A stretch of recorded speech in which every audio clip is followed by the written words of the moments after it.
Welcome back to Best Book Forward, the podcast where I talk to authors about the books that have shaped their lives. It's basically like a bookish version of Desert Island Discs.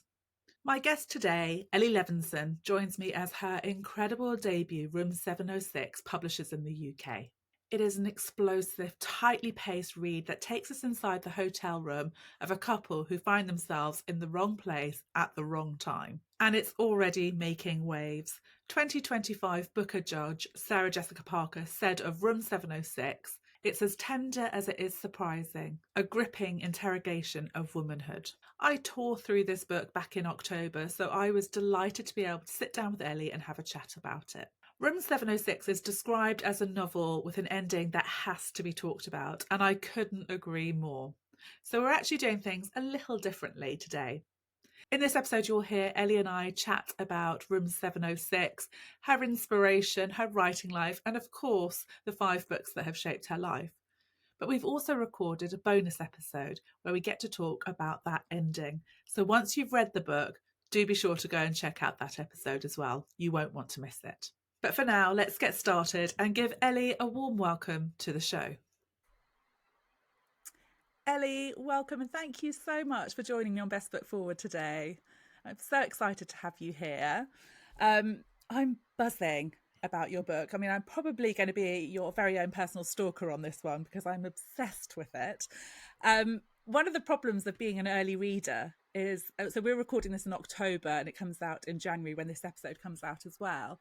But there's nobody for me to talk about it. So I'm glad I get to debrief with you today. What could be better? Oh, well, thank you so much for having me. That's so nice. Do you want to start then by giving everyone a flavour of what Room 706 is all about? Okay. So Room 706 is about Kate and James. They're happily married, but not to each other. And they meet every few months to have sex in hotels. It's kind of people always laugh at this, but I see it as a form of me time. So, you know, she could have been buying shoes or having a massage, but she meets her lover. And one day when they finish doing what lovers do in hotels, they turn on the telly, they look at their phone, and they realise that the hotel has been taken over by terrorists. So I know you shouldn't kind of describe your own work by saying what it's not, but it's not Die Hard. I love Die Hard. It's not Die Hard. But they stay in the room, and it's very much about, well, how do you tell your spouse that you are in a bit of a pickle and you're not going to be home to pick the children up from school?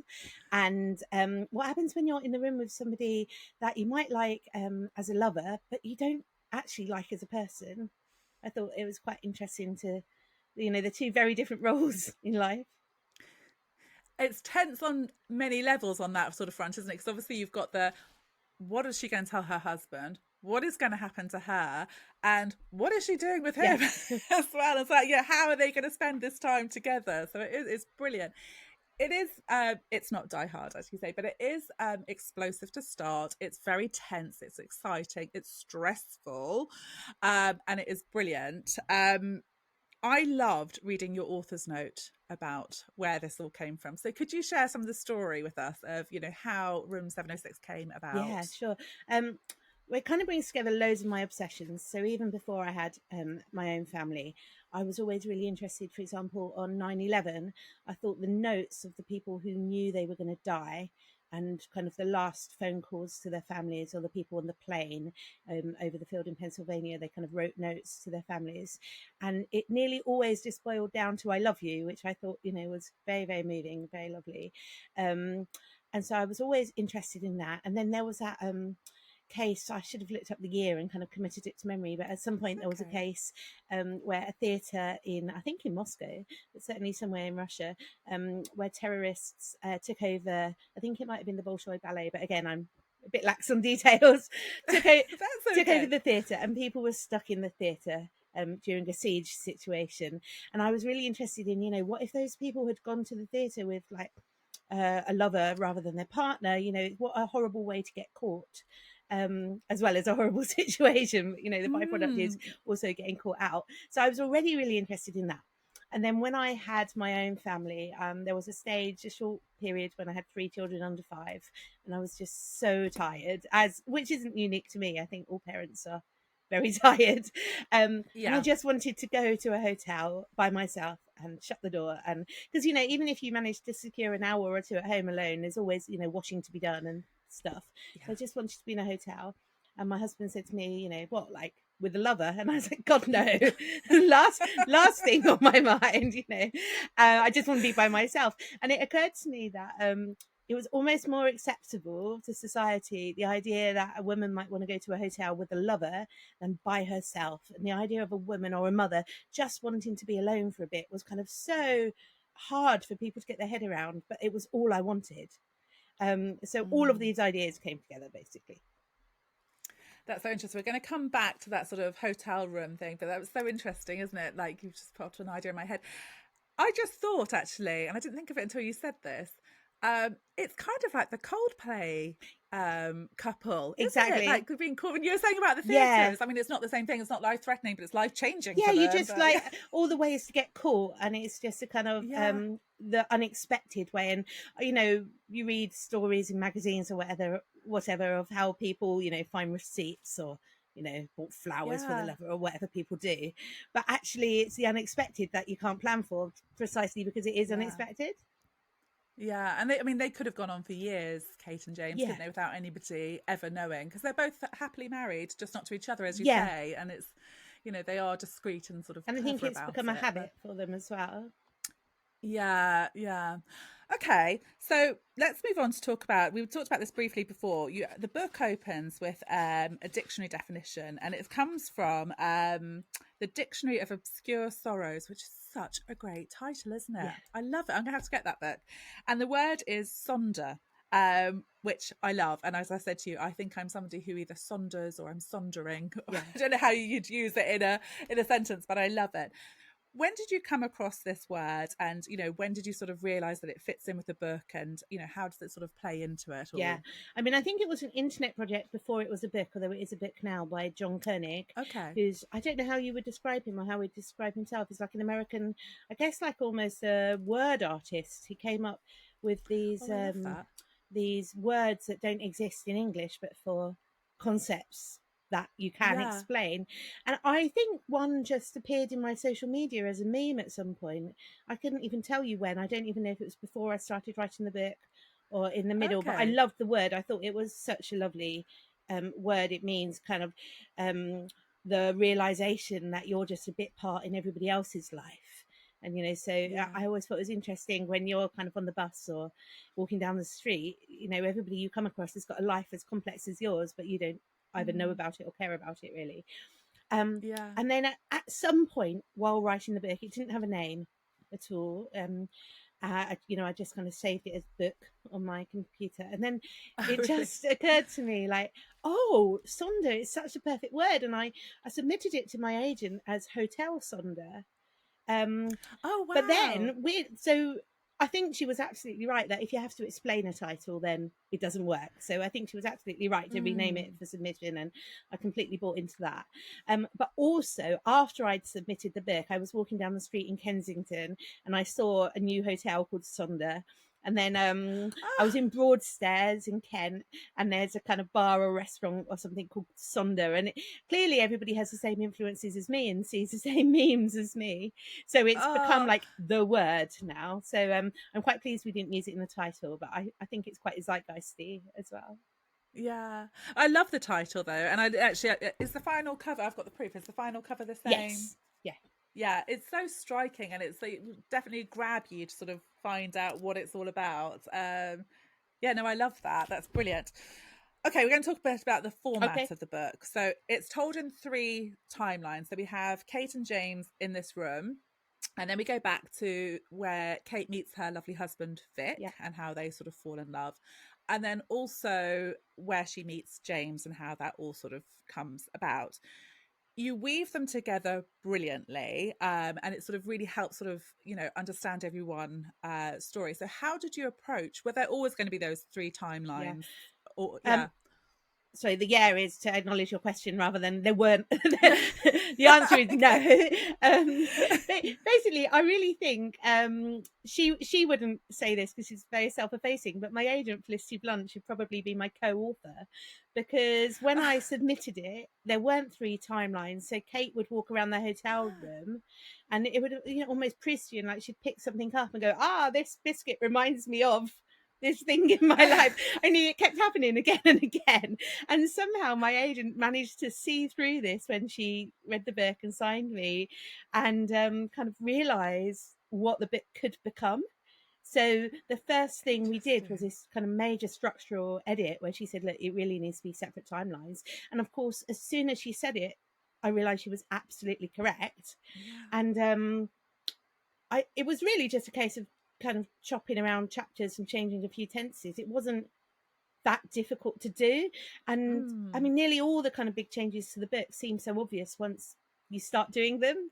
But it was down to Felicity really for seeing how to do it. So I'm very grateful.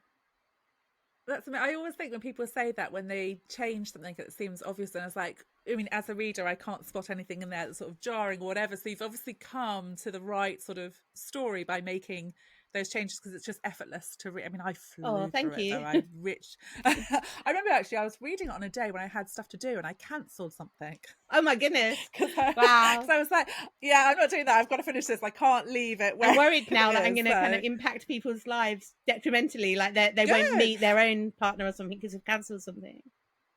But you know what? Aren't we all entitled to that little break to read a good book? Absolutely. I say do it. I loved the pace that you move between the timelines as well. I found some of it quite stressful, you know, when you're in the room and you're not knowing what's happening. But then when you'd go back, it sort of like gave me permission to sort of come off high alert for a bit and sort of understand the characters. So how was it for you doing that pacing? And did you find any of the timelines more challenging to write than the others, or different storylines in there? I don't think I did, because it was all kind of one mishmash to start with. So I'd only realised that it was the 3 timelines once we did the structural edit to put them in. And so everything was already there. I mean, there were times when I was writing it when I was a bit worried, you know, is it boring? Because basically nothing happens. And the face you just made when I said that is kind of what my agent made when I said that as well. I literally cannot think of a sentence in there that's boring. Like, there's nothing. Thank you. I had in mind the whole time. I don't know if you remember, there was a real life case in Australia. I don't know, it might have been 2002 or 3, roughly that time, where a couple went on a scuba diving trip and they didn't count them back on the boat, and they were left in the water and presumably were killed by sharks or drowning or something. But it was made into a film called Open Water, which is basically the 2 of them in the water for hours on end. The film isn't hours, but you know, the story is hours. But the film felt like hours. And I was like, well, I really liked, I mean, I didn't like the ideas and, you know, the stuff of nightmares, but in terms of a film rather than real life, I really liked the idea and thought it was really interesting. But I didn't want it to just be like 2 people bobbing around in the water. I needed stuff to happen. And you did you ever consider, because when I picked up, I wasn't sure as I was reading it whether it was going to be like a dual sort of point of view. Did you ever consider different, like either James or I don't know who else? No, I didn't actually. Or maybe I considered it and dismissed it, but I was never going to do it, because I really felt it was the woman's story. It was Kate's story. And I felt her lover really is a bit of a bit part. He's just there to facilitate us telling her story, and that was deliberate, because a lot of the idea came from, you know, I love women's magazines, absolutely adore them and always have, but so many stories about affairs are like, how do you get the man to leave his wife? Or you read stories about kind of men saying, you know, well, I'll leave her when the kids have left home or whatever. And I was just thinking, well, what would happen if a woman was in an affair and she actively didn't want them to leave their wife?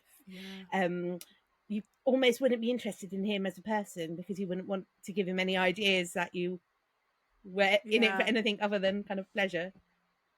So I saw that in your author's note saying about flipping the idea, and I was thinking about it. I was like, that's so clever, because You do sort of think of it in a, I tend to sort of see things as they are. I think I'm not sort of that critical, but it's an interesting idea to flip it on its Yeah. head and sort of see it. So, and it works brilliantly. So I guess in a way it was almost that kind of, I suppose Erica Jong and Fear of Flying was the kind of flipping on its head and kind of, if I'm allowed to be crude on here, like kind of women like men. And so I kind of had that in mind a bit as well. Like, what if Kate is kind of having an affair like a man? Yeah. Okay, so let's talk about Kate then, because she is a really interesting character. She is complex, she's flawed, and I think she's quite relatable as well. And I say that in that you may not agree with what she does and you may not like some of the things that she says, but you can certainly understand her as the woman and the struggle she's facing, which I thought you put across brilliantly. So where did Kate come from? Did she come to you fully formed, or did she sort of tell her own story to you? How did it all work from her point of view? Yeah.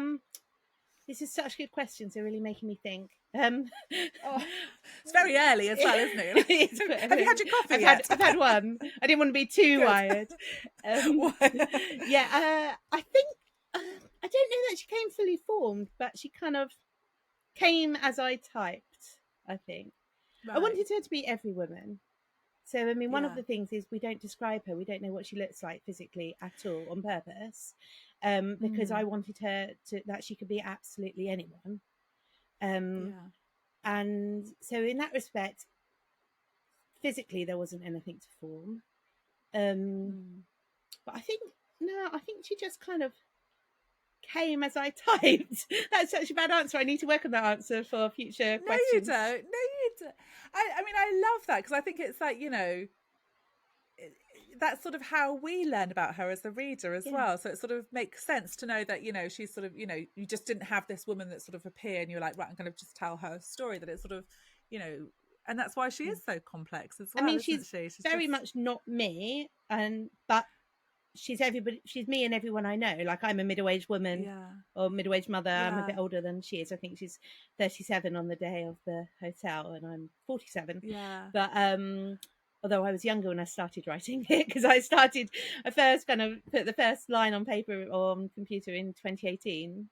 So I think I was 40 then.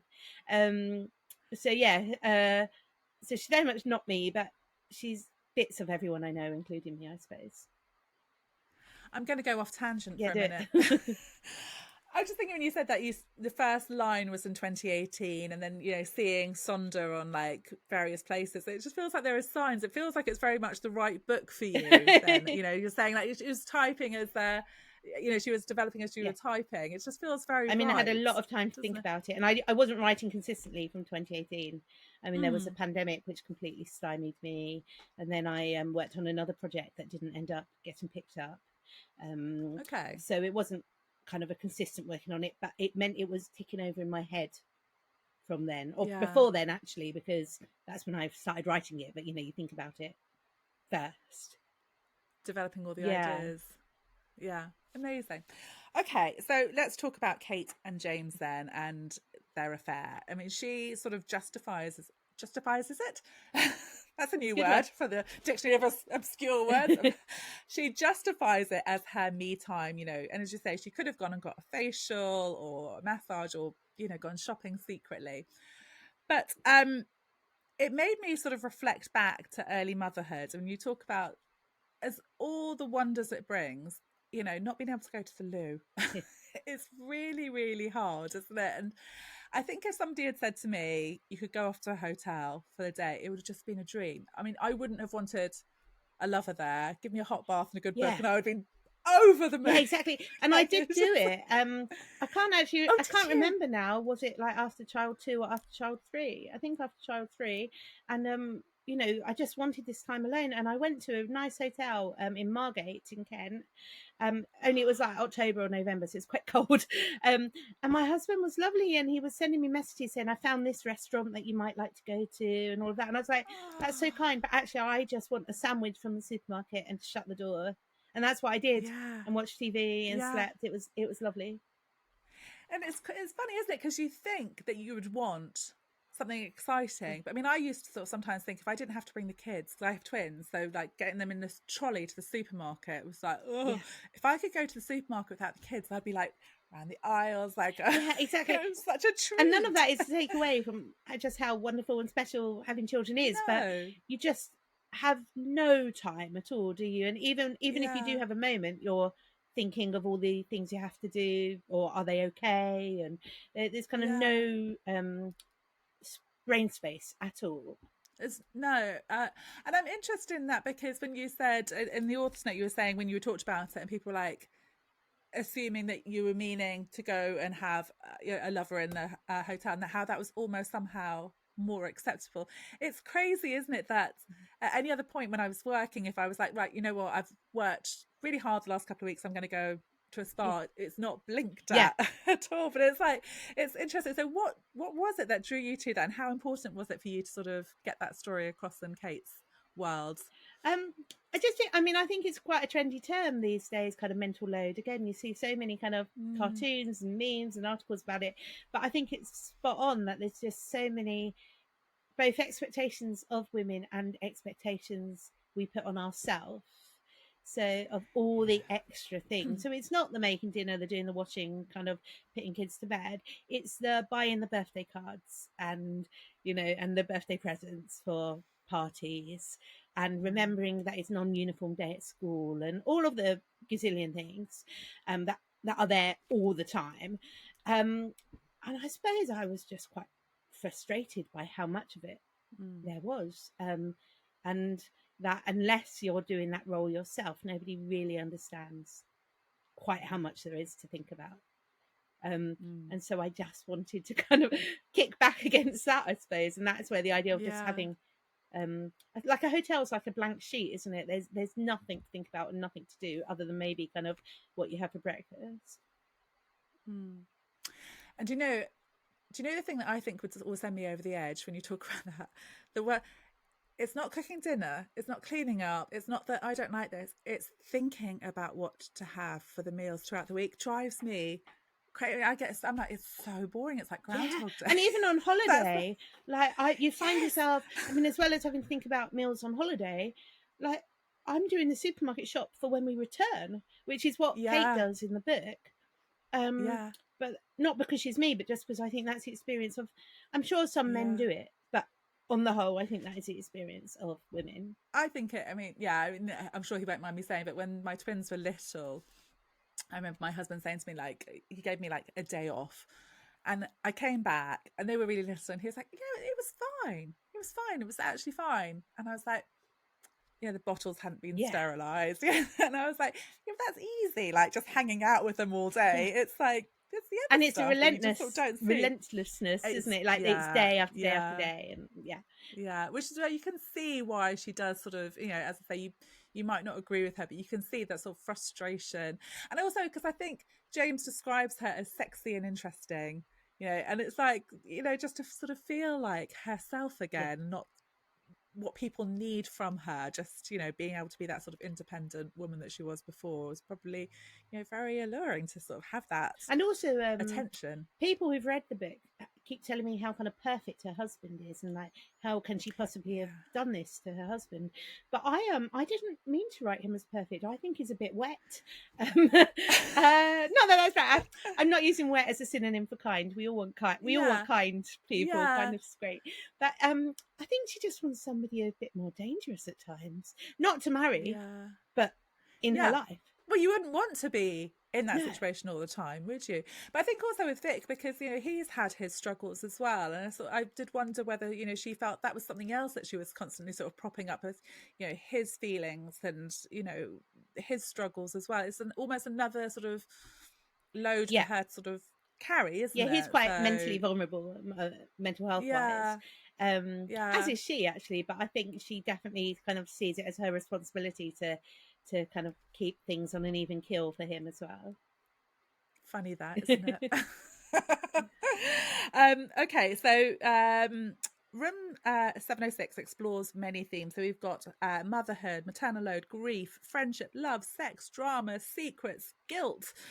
But one of the scenes that I loved that sort of takes all of that and puts it in to this perfect explanation that I found really emotional.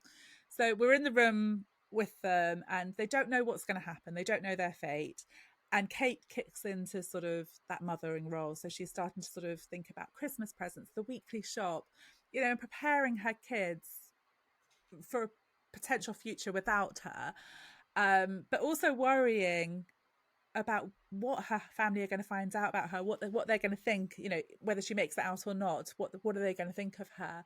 I found that really quite emotional because when I tried to sort of put myself into that situation, if I thought something bad was going to happen to me, I know I'd be wanting to put things out for my kids, or making life easier. How was that for you to write as a mother of yourself? Was that really quite hard, or? I definitely cried quite a lot, and both editing it and writing it. It was emotional because you know, like I say, even though Kate isn't me and her children aren't my children, you think about it, don't you? And you think about, well, what would I want my children to know? And again, that comes back to kind of reading women's magazines. They're kind of awash with sad stories of women preparing for death and things. So I think it is hard, and you think about, well, what would I tell my children? Or what do I want them to know? Curious. Yeah, but it's also what they lose as well. It's like particularly if they're young. She's thinking what they'll remember and not being remembered as the woman who was sort of sneaking around having an affair. What would he tell them? All that. It was I found that really. And also when you were saying, because in the author's note you're talking about, the messages in 9/11. You think that is what people, I would assume, would sort of do in that situation, sort of sit down. But I was like, it's almost really sad that the weekly shop was in there. Yeah, people have to eat. There's no escaping that damn shop. It's like, would if you're the one doing kind of life admin, would the passwords be accessible to your surviving partner, that kind of thing? Oh, do you know what? I was just thinking, I must add that to my list. Actually, when you said that, I've never even thought about that. I was like, would he know? I mean, it's easy to think about, but or to talk about, but actually writing it in a document and saving it somewhere is one of those tasks that you never do, like make photo albums and things. Yeah. And it's interesting, isn't it? Because in the room, like, he is sort of researching like who it might be who's taken the hotel and stuff, but you're like, you don't really know whether he is doing those things as well. And I'm like, I hope you are. Yeah. Like, I hope you're doing nice things too, like not just sort of checking the footy scores. I don't think he is. I think he's a kind of, I mean, James the lover, he went to boarding school. He talks about kind of having to hide his emotions. I don't think he's sending I love yous to people. No. Okay, so on the back of the book there's a brilliant quote. So when I picked this up and I looked at it, I was like, oh, I quite often like to go into books completely blind and just start reading them. So I was like, it's a thriller. So when I started reading, I was like, there are thriller elements, but there's a lot more going on. There's a lot of love in this book as well. And I thought one of the quotes on the back of the book from Cecilia Ahern was just so brilliant. And she says, it's a love story wrapped up in a grenade. I was like, I love that. It's so brilliant. So what is it to you, Ellie? Do you see it as a thriller, a love story, or something else entirely? What is Room 706 to you? It's such a nice quote, first of all, isn't it? When she gave it, I was so touched. And then she messaged me on Instagram to ask me a question about the ending. And we had a kind of back and forth about it. And I was like, this is like a pinch myself moment. This is everything. Yeah. It's just so generous of her and so kind. And it's great because it means, like, I mean, I know people sometimes talk to me and they're like, oh, are those quotes real? But I was like, I hear this all the time. Somebody will say, like, a big author's put a quote in their book, but then they've messaged them to talk about how much they love it, as well as, like, it is real. I think that, there are some really genuine. It was really kind, and good example. If I reach that kind of success, I hope I can pay it forward one day. I'm sure you will. But in terms of genre, see, I never thought it was a thriller. I've always been completely surprised that people think it's a thriller. I mean, not that I don't like thrillers. I like some thrillers, but I don't like scary things. I actually shy away from being scared of things. I don't watch psychological thrillers by myself, and I always go with somebody if it's to cinema, if it might be scary. So I'm a complete wuss. So when people started telling me that my book was scary, I was like, really? Goodness me. But then I've always known what happens, so it's not been scary to me, because none of it's ever taken me by surprise. Like, I knew the ending when I started. So it certainly has thriller elements. My agent calls it thrilling, but not a thriller. I kind of created a new genre in my head, which was I see it as a book for women, and men hopefully, but predominantly women who are clever but tired, which is basically everyone I know, every woman I know. Yes. And because the books that I've read since having children, they're not dumbed down. They've got to be accessible. Like my brain has to be able to deal with it, even when I'm kind of completely drained. So I just thought, well, it's got to be for women who are clever, but maybe just need a slight nudge in making it accessible. Yeah, I mean, that's a good point, actually. I mean, but I think there is so much in there as well. Like, I mean, I know I'm going to keep coming back. We're actually going to record, I meant to say this at the beginning, we're going to record a bonus episode when we can talk a little bit more. I'm trying to sort of talk around a lot of the spoilers, but I mean, it's only going to be coming out as this podcast comes out in the world, so people probably won't have read it yet. But there's so much to think about in it. I mean, I know since I finished it, I keep going back. It pops into my head all the time. So yes, for those tired women as well. But I think, and I'd love to see men pick it up as well. Actually, yeah, I mean, I hope so. Writing it, I really hoped it was one of those books that people pass to their male partners or friends, or the other way. Maybe he'll read it first. And there's a few novels where that has happened in my life. Like there's some authors that both my husband and I like and pass to each other. And so I'd love it if it became one of those. And also maybe it would help. I mean, I'm not a man, so I made up what it feels like to be a man. I don't know. And also, I made up what it feels like to be Kate. But maybe it would help people understand the mental load of it. I don't know. Yeah, my husband doesn't read an awful lot, but every year when we go on holiday, I'm allowed to choose one book that he'll read, and this is the one I picked. Oh, wow. So yes, I'm like, I really want you to read it. I'm so sorry, Mr. Helen. He'll be fine. He'll love it. He will love it. So, Ellie, I know you're not a fan of scary movies. Neither am I. I am the most jumpy person you will ever meet. But I do think Room 706 would be a brilliant movie. So, if you were able to pick your dream cast, have you thought about who? It was just hard because, as you say, you don't really know who Kate is. So I found it quite hard when I've sat trying to think who I thought she might be. I haven't been able to come up with anybody. So interested, who would you like to see play Kate? Do you know? Kate, I'm not sure. I really wanted her to be every woman, but also I was really keen that she didn't have any body hang-ups in the book. So although she's kind of naked at times in the book, I never wanted her to like worry about wobbly bits or what she looked like. I wanted her to be kind of body confident and sexually confident. So I almost think, obviously, every Hollywood movie star is beautiful, but maybe someone not too beautiful.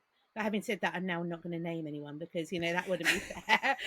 I just had this conversation with somebody yesterday. They're like, oh, she needs to be somebody who's not beautiful. I'm like, yeah, stop. Exactly. Stop now. But, maybe not your absolute kind of glamour icon. Yeah. I always had in mind for James, who is the lover, Mark Strong. Oh, he is in lots of things. He came to my attention in Our Friends in the North in the 90s, which was a TV show. He was recently on the stage in Oedipus. He's been a James Bond villain. You'll recognise him if you Google him. I'll recognise him. My thing's not working. So I always had him in mind. Maybe just because, I'd quite like to go and have a drink with him and talk about the curries. Yeah. But then I was watching Celebrity Traitors this week, which will date when we're recording this for your listeners. Yeah. And I've now forgotten his name, Mark, the grey-haired I can't remember his surname now. I'm sorry, Mark. And I thought he'd be good. But then he was actually in Apple Tree Yard on TV, which I think has some similarities to my book in terms of genre. Yeah. Although actually that is quite scary. So yeah, maybe him. So yes, they've thought about it and not come to any conclusions. I'd be so thrilled if it got made at all, I would. It would be brilliant. It would be a real. I mean, I would literally be behind my cushion. So we're going to talk about the bits that I found scary in the bonus episode because we're not going to ruin. My daughter, who I seems to think that she might have a say in casting, is pushing for Jennifer Lawrence. Oh well, of course. But she is very beautiful. Don't get me wrong. Yeah, no, she's obviously thinking about who she would like to meet. I think so. Her, like, yeah, well played. I like that. Okay, so Room 706 is out 15th of January, which is probably when this episode is going to launch as well. You definitely need to grab it and get your hands on it and clear your day because you will just tear through it as well and enjoy it. It's a brilliant, brilliant read. Thank you so much. Okay, Ellie. So before we talk about the books that you've picked that have shaped your life, just to remind listeners that all of the books we'll talk about are going to be listed in the show notes, so it'll be easy to find. So how did you find picking your 5? You did it quite quickly. Yeah. I was impressed. I just thought I have to be decisive here. It's like buying a birthday card. Like, no one knows what you didn't include, only what you did. So I'm going to go for it. Oh, I like that. Yeah, that's very good. Yeah.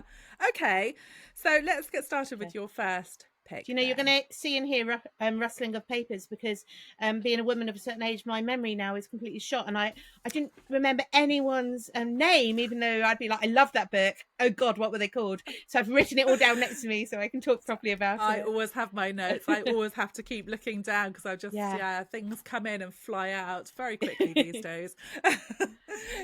Okay, so your first book that you picked there, do you want me to read them out to you? I have them here actually. Yeah. Okay. So my first one, well, I think when I sent you my list I called it the Faraway Tree, but I looked it up and it was actually called the Magic Faraway Tree, which is by Enid Blyton. I'm so sorry. And then when I looked it up, actually that kind of covers what do you, a quartet, 4 books. So I'll read them. There was The Enchanted Wood, The Magic Faraway Tree, The Folk of the Faraway Tree, and Up the Faraway Tree. And so I don't know which is the one that, because in my head they became one. You know, it's kind of bit you read when you're about 8 or 9. And it was an Enid Blyton book, and I loved everything Enid Blyton from the Famous Five to Mallory Towers to everything in between, and kind of read them a lot. And this one was about some children who discover a kind of magic tree with magic characters who live in the tree, and at the top of the tree there's revolving worlds. So if you entered one, you could stay there, but there'd be, I think, a kind of an alarm or siren which would indicate the world was going to move on, and you had to get out of the world and back down the tree, or you'd be stuck in it. So quite sci-fi, really, although I don't think I knew, or fantasy maybe, I don't know. I wouldn't have thought of it as such. And some of the worlds were good and some of the worlds were bad. And I loved it.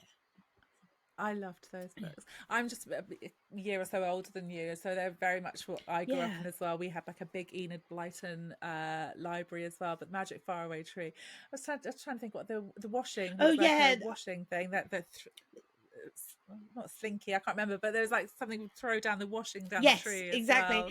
Yeah, and I think, I mean, it's easy, isn't it, now to kind of rationalize it, however 40 years later, you know. But if I were to do that, I guess it opened your mind to different worlds and world building. And the thing in Blyton does say, well, you know, that I haven't revisited this book for years, but maybe it's I can't imagine they were very long. She wouldn't have had many words to build each world, which would be different. And so that idea that you can kind of make somewhere appear, maybe that was planted then, or maybe I just enjoyed them. I don't know. But, so we revisited it with our kids on audiobook, because Kate Winslet reads. Oh, does she? Okay, Magic I didn't know that. Yeah, and it's lovely. And they really enjoy, like on car journeys and things, they enjoyed it. But I think if they were to sit down, it just hasn't sort of held. Yeah. They weren't particularly interested in the way that we were, but they were books that made you readers, weren't they? They sort of ignited that passion and excitement for. And there was a really good charity shop where I grew up where you could buy them for 20p.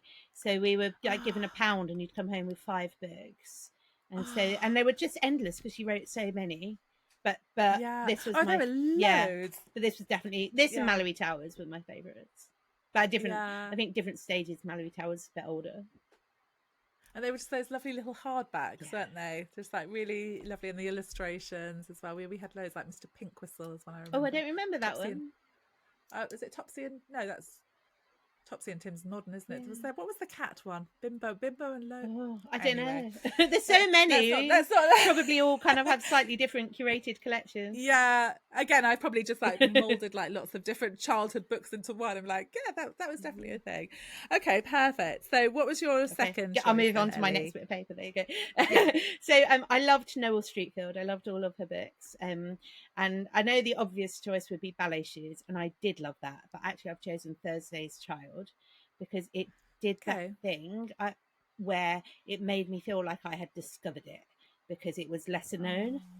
So it's actually much later than Ballet Shoes. I was looking this up last night, and what was it? Okay. It was published in 1970, which was quite late in her life as a writer. Yeah. So it wouldn't have been out that long when I found it, but it was set at the turn of not the turn of the century just gone, the turn of the 1900s. When it was becoming 1900.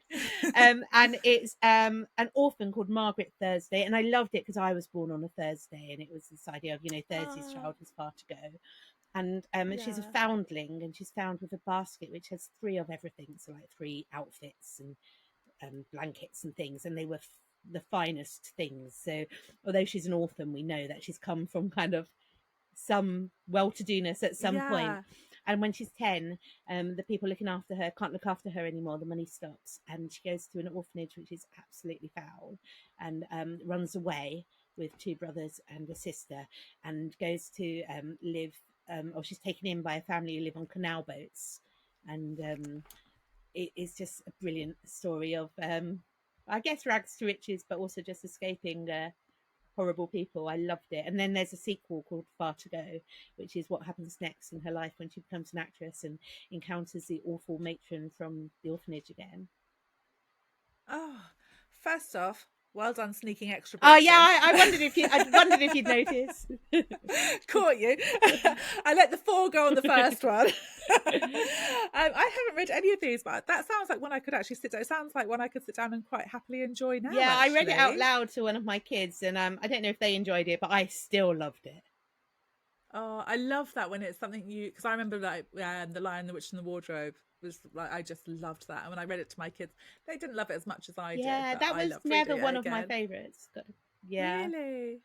Yeah, that was for me. It was like that. I'd say is the book that made me a reader. I remember my mum reading it to me and just being like, sort of like the cliffhangers also, and like, but just it was so exciting. Also, that's it. Like when you say about your mum reading it, because I think so many books, it's not just about the book, but it's about when we read it or who we read it with that make it the kind of real influence and the real nice memory. Yeah. It definitely does. And I think you do. I mean, my kids talk about, we had a book called Friendly Day when they were little that we got from the charity shop. And they talk about we put it up in the loft to keep it, but they can remember all the pictures and like a couple of the lines from it as well. And I was like, that's so nice that's their sort of memory. So they didn't like The Lion, the Witch and the Wardrobe. I'll get over that. They did like Friendly Day. So okay, let's move on to number 3 then. By the way, I have only read one of your books, so I think I know which one that is. Yes. But not this one. No, okay. This one's a bit cheeky as well because it's Under Milk Wood by Dylan Thomas, which is a book. Like I encountered it as a book because it was one of my A-level texts. Okay. But it was written as a radio play, and so I didn't know if plays were allowed, but I wrote my own rules.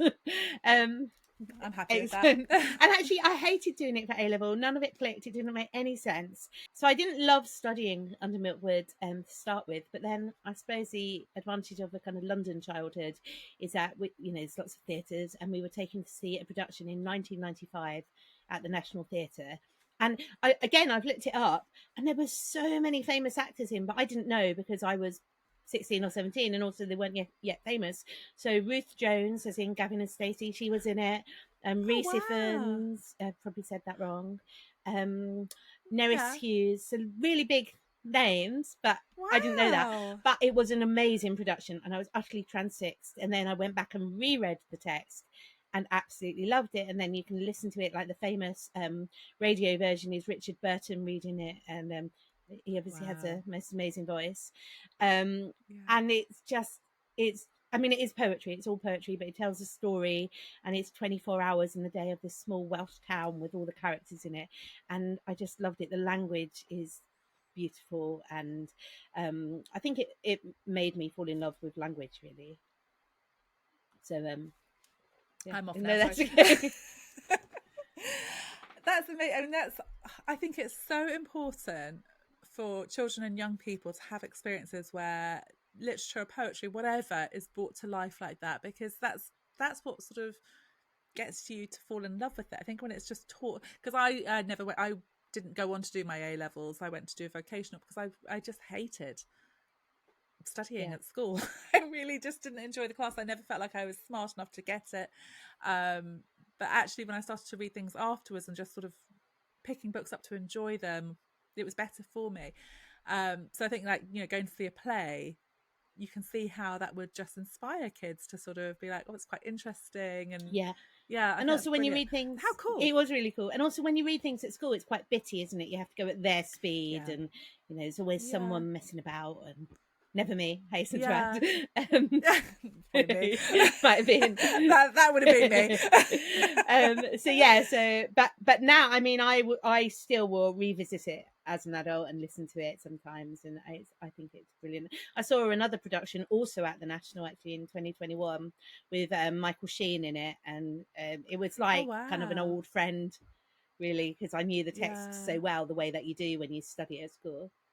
Well, that's the thing with books. They are, I mean, I know some people don't like to reread. I do reread a few books. It's like catching up with old friends, isn't it? It's just something so comfortable and lovely about picking up a book that you know so well. So, okay, I am buzzing for this one, your next one, because I can finally say I've read it. So do you want to tell us about your fourth book choice? And I think I might be a bit of a cliche, because I think this might be your most picked book. It's the most picked book, but it's a good book for a reason. It's The Time Traveller's Wife by Audrey Niffenegger, and I just love it. I still love it. I've only read it once. I don't reread things either. Although, I mean, this is a theme here. I did see it at the theatre last year or the year before. They had a musical of it with the lyrics by Joss Stone and Dave Stewart from the Eurythmics. And it was also lovely, although different. I sobbed, obviously, all the way through. And I sobbed. I don't know if you're a sobber. If you sobbed at the book. But I'm terrible. It's beautiful. It's a love story. It's about time travel, but it's about time travel in a completely, like, it's written so beautifully. It doesn't feel out of the ordinary. It just feels like a completely normal thing to happen. Like I bought into it from the get-go. And any book that makes me cry. I mean, I love a weepy. I do. I love a weepy. What was the I'm really interested, like, what was it like? How did they do it on stage? Like, how do they, like, with the age differences? And do you know, I knew you were going to ask, and a bit like reading books. I don't remember. I just remember the whole experience. I just remember that. Shut up, Helen. I remember that I liked it, but don't ask me detail. I can tell you that 6 of us went in a group, and 3 of us sobbed, and 3 were completely nonplussed. So it isn't for everyone, but I was a sobber. And I loved it. Okay, I would be a sobber as well. I feel like the last person on the planet to pick it up, because I've just read it a few months ago. But it was picked by, and it's actually when I spoke to Gillian McAllister, who wrote Famous Last Words and Just Another Missing Person. She was like, I made it my 2025 goal to read it this year. So I'm very glad that I have finally done it. But also I'm like, how did I leave it so long? I was really intimidated by it for some reason. I actually listened to the audiobook, which I think really helped me to sort of, keep the flow, because I was sort of overthinking it a little bit at the beginning. I think I was looking for, like, explanation or sort of something about the time travel, but being sort of swept along in the audiobook, it is brilliantly done audiobook as well, actually. But I really enjoyed it. And it takes a kind of mythic proportions, doesn't it, when everybody's read it and you haven't. I should reread it. I'm scared to reread it in case I don't like it as much as I did when I read it. Whereas for me, I just think it's amazing. Do you know when you read it roughly? Was it a long time ago? Well, I looked it up and it came out in 2003. I reckon it would have been in the first couple of years.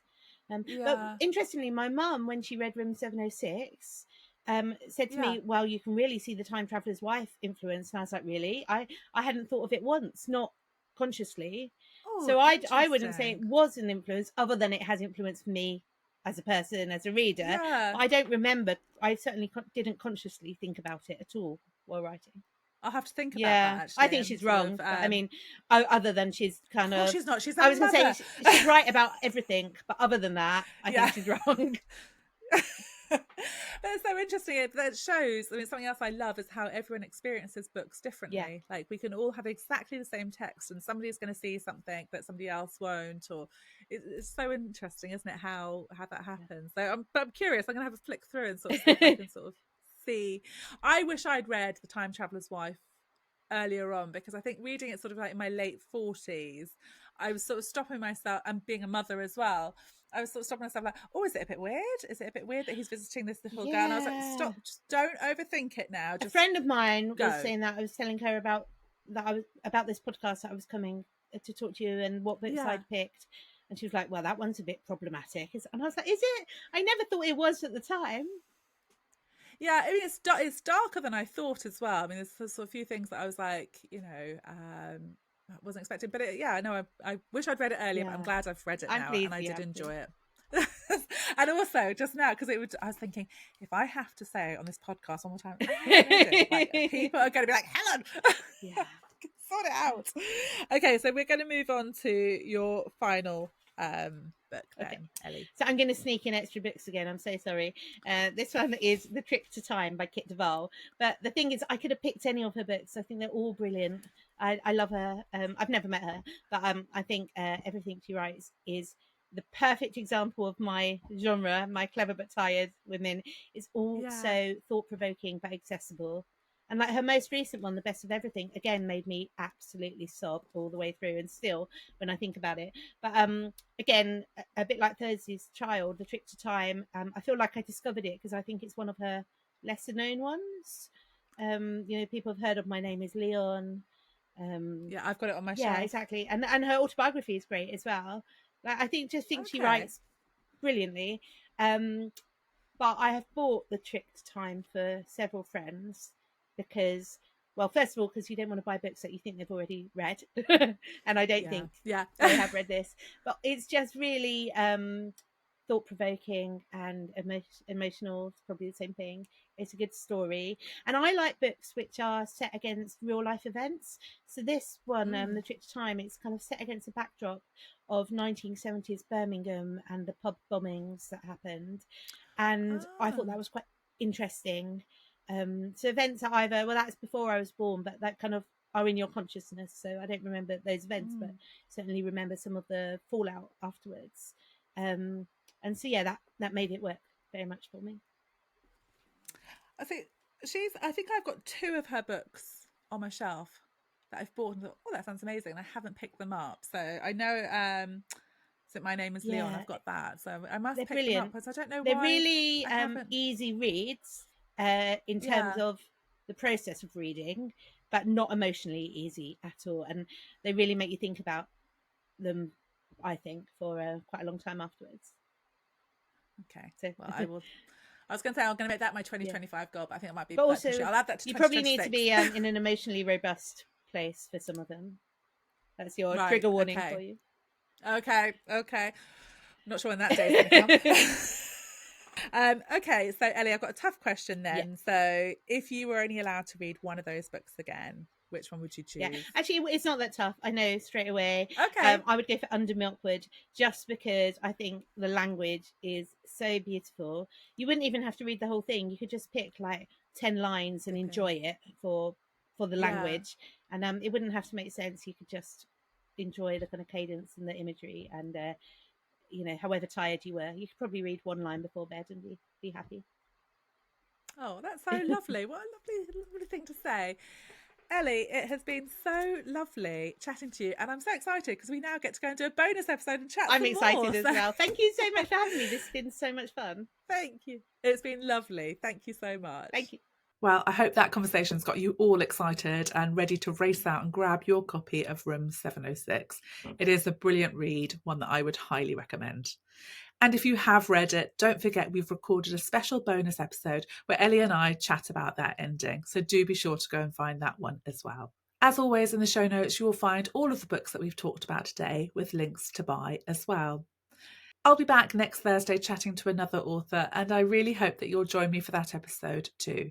But in the meantime, I would be so grateful if you could take the time to rate, review, subscribe, and most importantly, tell your bookish friends all about this podcast. It really does make a huge difference to the show.